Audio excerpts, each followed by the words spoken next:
Hello, folks. Welcome back. This is Chris in Central Pennsylvania. And I have to tell you that a lot of people become incredibly frustrated over President Trump's refugee status offer to come to the United States for Afrikaners suffering from unjust racial persecution or discrimination. A lot of people are like, well, it's been so long. Folks, it's been about 40 days. And I've been trying to reassure people to stay calm. Well, nothing's happening. Well, you don't know that nothing's happening. Just because you don't see it doesn't mean it's not happening. Well, I have a major update for you today. And this is born out of a situation in which people received an email. Many of these are people whom, when I first reported this back on the 7th of February, on that Monday after the 7th of February, so 8, 9, 10 February, the U.S. Embassy in Hatfield issued a statement and put out an email address for those interested to contact them. I shared that email address initially with many of my viewers. Some of them took that up and sent a message in. Well, they've been getting responses back. So let's get into this and talk about what happened. This is breaking news, major update to reassure those who don't believe there's a program, and for those who are rubbishing President Trump's offer, there in fact is a program and movement is taking place. And let me explain what we know based on what happened today. The following is a summary of what happened today with a South African who contacted the embassy back in early February when I shared the embassy's email address for their inquiries. Now, I don't know this individual personally, and I've only been in contact as the current events have unfolded. However, based on my queries, my experience with embassy staff, visa applicants' interviews, and my knowledge of this process, the information shared appears to be accurate and genuine. So let me state up front quite clearly that I am relaying information from a South African, which I obtained via an interview. I cannot vouch for the veracity of the information. However, I am confident that it is genuine and accurate. And once again, I do not represent the United States government. I'm a retired colonel from the U.S. Army. I do not work for the U.S. government, and my views are mine and mine alone. This individual is one of several who forwarded an email they received from the U.S. Embassy inviting them to come into the embassy for an interview. Now, my initial concern with the email was whether the message was genuine or not. So I called the U.S. Department of State and requested confirmation last Thursday, the 13th of March, 2025. A colleague from there expressed concern as well, someone that I've known for 20 years, as he had not heard about the interview. And this person works in the Africa Bureau. So I was concerned. To date, the Department of State has not given me an answer to my request. However, given the information my sources provided, I'm confident that this is all legitimate. So here's what we discovered today, the 18th of March, 2025. This individual was invited to the embassy via an email message that I referred to earlier. The email required the person to come in and said it would last 1 to 2 hours depending on the number of people applying. What to bring, a list of things: passport for each applicant, a South African identification for each applicant, physical copies of any documents that you may want to provide for your case. And then they said if you need an Afrikaans to English interpreter, please let them know so they can make sure that someone's there that speaks Afrikaans. And so they gave step-by-step instructions. Show up at the embassy at this time. Your interview appointment time is this time, 30 minutes later. So they expect you to arrive 30 minutes prior to this. They also tell you where to provide your staff. They give you the address in Arcadia, in Hatfield. And they tell you how to go through the screening process and also tell you where to store your personal items that cannot go into the building. Remind you can't take any weapons, of course. And do keep all documents with you for the interview. And they say you can bring water or snacks as needed. Okay. So the email was sent by the Bureau of Population, Refugees, and Migration representative from the U.S. Department of State. That's the email that got the person in the door. Now, once in the door at the embassy in Hatfield today, the 18th of March, 2025, the following transpired. The meeting was held at the U.S. Embassy in Pretoria. The person involved met with a gentleman who advised them that the meeting was purely a preliminary interview. Now, the interviewee, the person that went there, described this as a fact-finding mission, because that's the question I ask. It sounds like a fishing expedition or a fact-finding mission to find out who actually has interest in what it's all about. The interviewer read a script related to the interview where it clarified that this is neither an entry to the U.S. or acceptance into the U.S. Refugee Assistance Program. The purpose of the interview was to collect information for when the program will be formalized. Now, once the program is open, these findings would be used to determine whether the case would be recommended for refugee resettlement. The applicable process would then take effect and follow the appropriate process.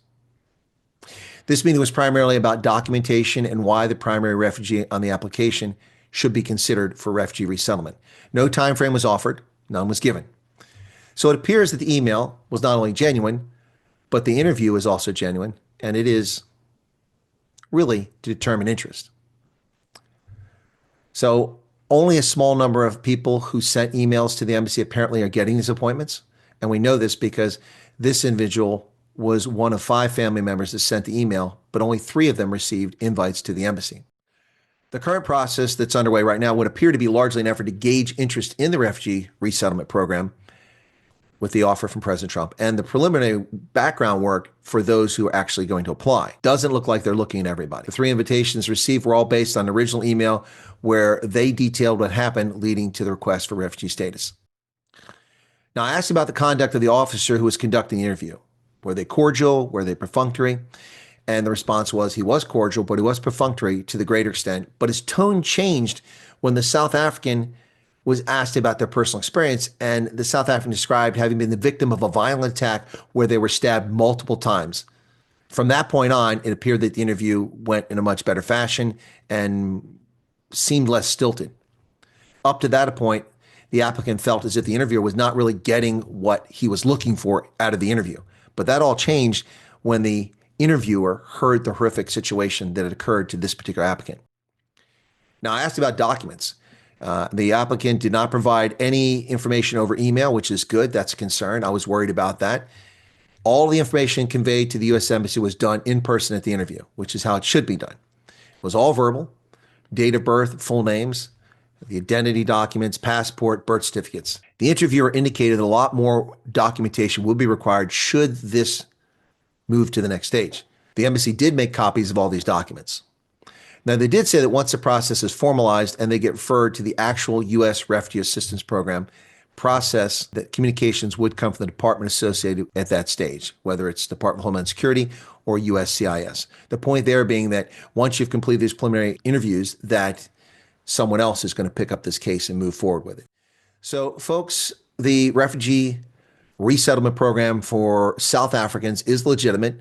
It is in the process being developed, and the State Department is taking steps to do preliminary look at what they have to accomplish here. So we have this from a source who went to the embassy today, who was interviewed, and this is in response to that my source having sent an email to the embassy back in early February when I gave that address out from the State Department website.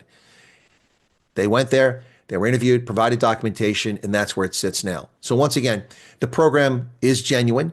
This is movement on the program, and this should give, I suppose, hope to some people to think it's just all cynical. Trump just did it to get concessions from South Africa. Clearly, that was not the case. For all you rainy Tuesday complainers, maybe you should stop being so skeptical and cynical and wait for events to unfold, as they've done here. So there you have it today, folks. The 18th of March, just, 5 weeks, 6 weeks after this was announced, the United States Embassy in Hatfield is already doing interviews. Now, I should tell you that this isn't the normal process. This is preliminary work obviously being done to get the program rolling and to figure out what kind of demand and what sort of situation is going on. Also, quite frankly, I'm glad that this happened because based on the comments from my source, the person doing the interview seemed to be just, a government bureaucrat asking questions. In my description, not theirs. Okay, so what's your name? Okay, where are you from? What's your birth? All right, so tell me, why are you interested in this program? Well, I was stabbed multiple times in the middle of the street. And suddenly the interest changed. My view is that these sort of interviews with people telling the truth, don't fabricate things, telling the truth about their real life experiences and horrors that they've been subjected to in South Africa will quickly turn those doing the interview into quite sympathetic folks who will help your case move along. My expectation. It's just human for people to behave in that fashion, unless they're callous. So, where do we stand today?